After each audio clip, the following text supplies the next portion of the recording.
General Hospital will reveal about under the immense pressure following Cyrus' shocking death, Port Charles descended into chaos.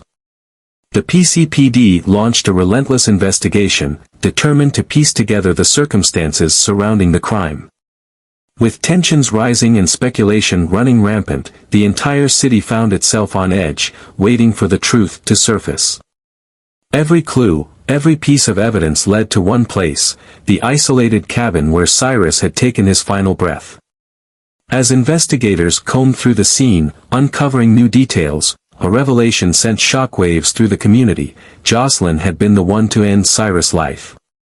However, despite this startling truth, the weight of the consequences did not fall on Jocelyn alone. The city's justice system, long accustomed to dealing with crime families and high-profile figures, needed a scapegoat. Jason, with his notorious past and his deep ties to organized crime, quickly became the primary suspect. His long history of violence, loyalty to Sonny, and frequent run-ins with the law made him an easy target for those looking to bring someone to justice. It didn't matter whether he had truly committed the crime, the perception of guilt was enough to place him directly in the line of fire. Law enforcement, the media, and even those in his own circle began questioning his involvement. The pressure mounted, and with every passing moment, Jason felt the walls closing in around him. Knowing that he was running out of time, Jason realized that he needed a plan, a way to clear his name before he was inevitably arrested, tried, and convicted. His only chance at survival was an alibi, someone who could confirm his whereabouts at the time of the murder and prove that he had no direct involvement in Cyrus' death. With few people left to turn to, Jason made a desperate decision: he would seek out Drew. The history between Jason and Drew was complex, filled with betrayal, resentment, and unresolved conflict. Once believed to be long-lost twins, their relationship had deteriorated beyond repair, leaving them as little more than reluctant adversaries. Jason knew that approaching Drew would not be easy, but he also understood that Drew held a key piece of information. He could confirm that Jason had visited him that night, potentially providing the alibi that could save his life. With no other options left, Jason tracked Drew down, hoping that despite their fractured past, his brother would be willing to do the right thing. However, as soon as he stood before Drew, it became clear that things would not go as he had hoped. Drew had no intention of helping him. Instead, Jason was met with a cold, calculating gaze, a look that sent a chill down his spine. Drew had changed, no longer the man he once was. He had embraced a ruthless mindset, one driven by ambition and a deep-seated desire for control. Drew saw Jason's vulnerability as an opportunity, a chance to finally rid himself of his brother's presence and secure his own power in Port Charles.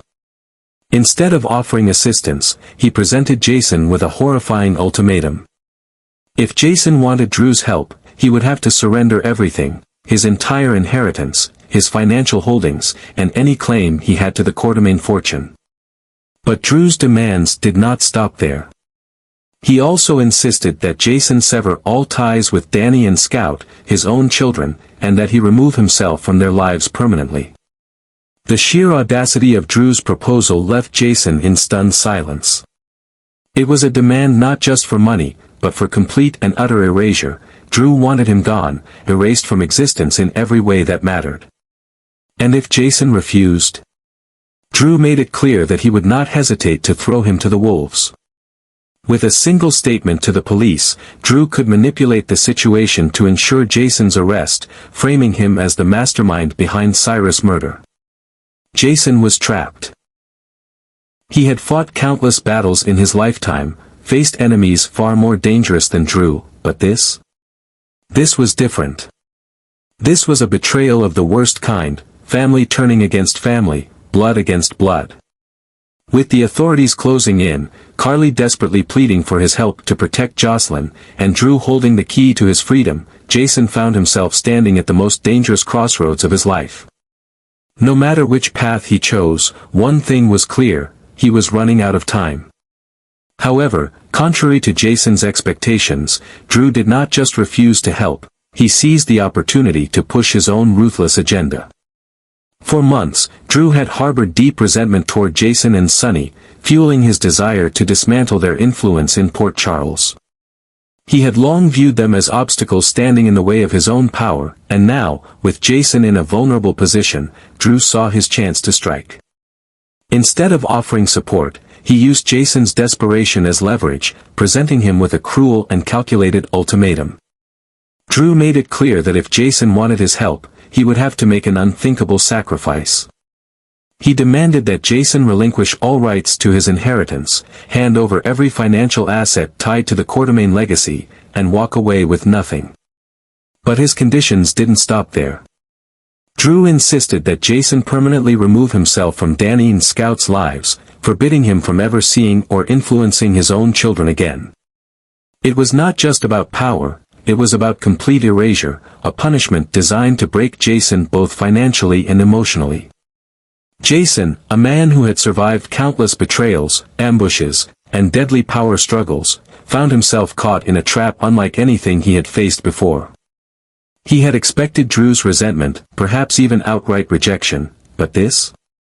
This was something far worse.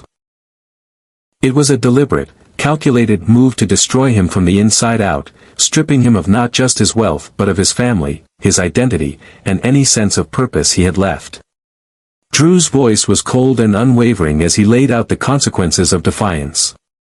If Jason refused to comply, Drew would go to the police and fabricate a version of events that would ensure Jason was arrested for Cyrus' murder.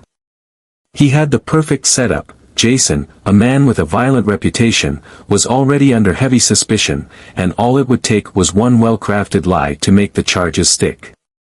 Drew knew exactly how to manipulate the system. He would claim that Jason had come to him that night not in search of peace, but as part of a calculated plan to cover up the murder. He would paint Jason as a desperate man trying to secure an alibi after committing the crime, and with no concrete evidence to prove otherwise, the authorities would have every reason to believe him. Jason's mind raced as he weighed his limited options. He could not afford to be arrested, not now, not when Carly was desperately pleading for his help to protect Jocelyn. But at the same time, the idea of surrendering everything to Drew, of walking away from Danny and Scout forever, was unfathomable. He had spent his life protecting the people he loved, sacrificing his own happiness for their safety, and now he was being forced into a choice that would take away everything he had left. Drew's expression remained unwavering as he watched Jason struggle, fully aware of the torment he was inflicting. There was no sympathy in his eyes, no hesitation in his voice, only the cold, ruthless determination of a man who had waited far too long for this moment. He had spent years living in Jason's shadow, being overlooked and underestimated, and now, finally, he was the one holding all the power. Jason clenched his fists, every muscle in his body tense with barely restrained fury. He had always known Drew was bitter, but this level of cruelty was something he had not anticipated. There was no reasoning with him, no appealing to whatever brotherly bond might have once existed between them. Drew had made up his mind, and he was ready to watch Jason crumble. Time was running out, and Jason knew it. Carly was expecting him to act, to find a way to shield Jocelyn from the fallout, but how could he do that when his own fate was hanging by a thread? If he rejected Drew's demands, he would be walking straight into a prison sentence. If he accepted, he would be abandoning everything he had fought for. For the first time in a long time, Jason Morgan was truly cornered.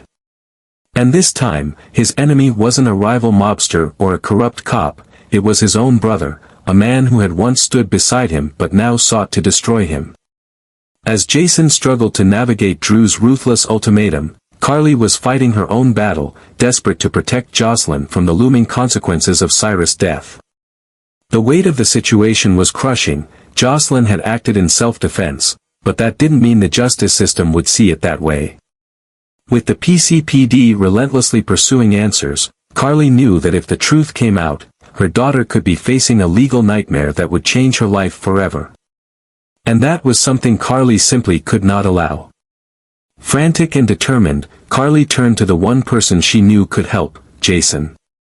Their history was long and complicated, built on trust, loyalty, and sacrifice. She knew Jason would do whatever it took to protect her and Jocelyn, just as he always had. But when she found him, she saw something in his eyes that she hadn't seen before: hesitation. Jason was a man who always had a plan, always knew his next move, but now, for the first time, he was caught in an impossible dilemma. Carly didn't know about Drew's ultimatum, about the impossible choice Jason had been forced to make.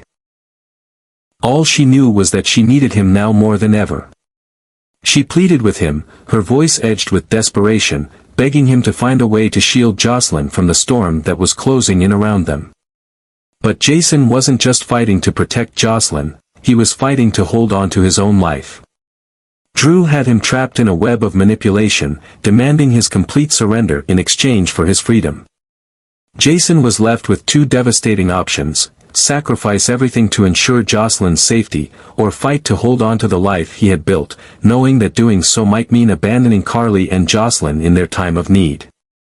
Every instinct in his body told him to protect them, to do whatever it took to keep Jocelyn out of harm's way. But at what cost? If he bowed to Drew's demands, he would lose everything: his fortune, his connection to Danny and Scout, and any chance of reclaiming control over his own fate. If he refused, Drew would destroy him, ensuring that he took the fall for Cyrus' murder. Meanwhile, Anna and the PCPD were tightening their grip, meticulously piecing together the events surrounding Cyrus' death. They were relentless, following every lead, scrutinizing every inconsistency. With every passing hour, the noose around Jason's neck grew tighter. He knew that if he made even the slightest misstep, it would all be over. The pressure was suffocating, and the walls were closing in from every side. Jason had always been a man of action, a man who made split-second decisions without hesitation. But this time, there was no easy way out. The betrayal, the deceit, the endless game of survival, everything was reaching its breaking point. One wrong move could cost him everything. And for the first time in his life, Jason Morgan had no idea which path to take. When Sonny learned that both Jason and Jocelyn were trapped in an increasingly perilous situation, he knew he had to take action. The stakes were too high, and he wasn't about to sit idly by while his closest friend and his surrogate daughter faced the crushing weight of the legal system. Jason had always been there for Sonny, standing by his side through countless battles, and Jocelyn, Carly's daughter, was practically family. There was no question in Sonny's mind: he would do whatever it took to protect them. Determined and unwavering, Sonny devised a meticulous plan to shift the focus away from Jason and Jocelyn. He understood the importance of controlling the narrative, of ensuring that when the dust settled, the authorities would have no choice but to dismiss Jason as a suspect and overlook Jocelyn's involvement entirely. He would use his influence, his connections, and his strategic mind to reshape the circumstances surrounding Cyrus' death. It wasn't just about covering up a crime, it was about survival. Sonny set his plan into motion, carefully crafting a scenario that would redirect suspicion. He arranged for evidence to be manipulated, ensuring that the timeline of events surrounding Cyrus' murder pointed in a different direction. He had the resources to make people talk, or stay silent, and he intended to use every advantage he had. He knew that if he played this right, both Jason and Jocelyn would be free, their names cleared before the PCPD could close in. But as Sonny worked tirelessly to protect Jason, the truth about Drew's treachery became undeniable. While Sonny was doing everything in his power to shield Jason from legal destruction, Drew had done the opposite. He had taken Jason's moment of weakness and used it to further his own agenda. Rather than offering support, Drew had cornered Jason with an unforgivable ultimatum, demanding that he surrender his inheritance, his fortune, and even his relationship with Danny and Scout. It was the move of a predator, a man who had long since abandoned any sense of loyalty in favor of greed and ambition. As Sonny pieced together Drew's actions, his fury grew. Drew had proven himself to be more than just an opportunist, he was a threat. His willingness to betray Jason in his darkest hour made it clear that he was not to be trusted. Sonny knew that sooner or later, Drew's true nature would be his downfall. For now, however, the priority was Jason and Jocelyn. Sonny's plan had to be airtight, leaving no room for mistakes. The PCPD was closing in, Anna was relentless in her investigation, and Drew was lurking in the shadows, waiting for his chance to strike again. But Sonny had faced worse enemies, and if there was one thing he was certain of, it was that he never lost when it came to protecting his own. As the final pieces of his plan fell into place, Sonny prepared for the next move. He was about to change the course of the investigation, clear Jason's name, and expose Drew for the manipulative snake he truly was. In Port Charles, power wasn't just about money or influence, it was about control. And Sonny Corinthos was about to remind everyone, including Drew, exactly who held the real power in this city.